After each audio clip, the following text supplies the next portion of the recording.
do bigo. Ak pase yo, Yo, men, bon de yon so apa. Oui, je suis tellement non ti fête là, bien passé net, frère. Mde la tout. Oh. E pa vre. Yo. Dem di ou bien passé à frère. Pile femme bail. M'a bien passé puis Mde la tout. Ba ko moun bay sa.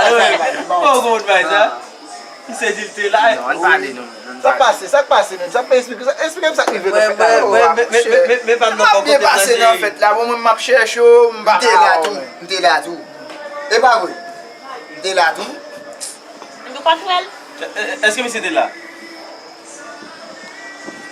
Bigo, Ki kite mse bay mati? est-ce que monsieur était là? Moi bien dans ti fête là, tellement bien passé.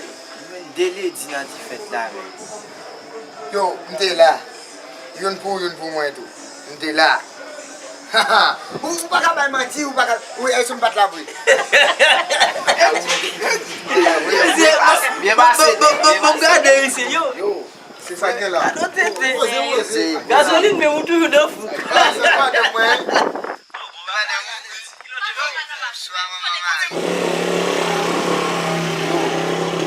On commence. Je suis abonné bien bas il passé. Pendant ma pique comme ça avec ma femme là. Yo, mde la tou. Mwen mta bay kit pre tou. Mde la tou. E mati. Mde la tou. Pare nou.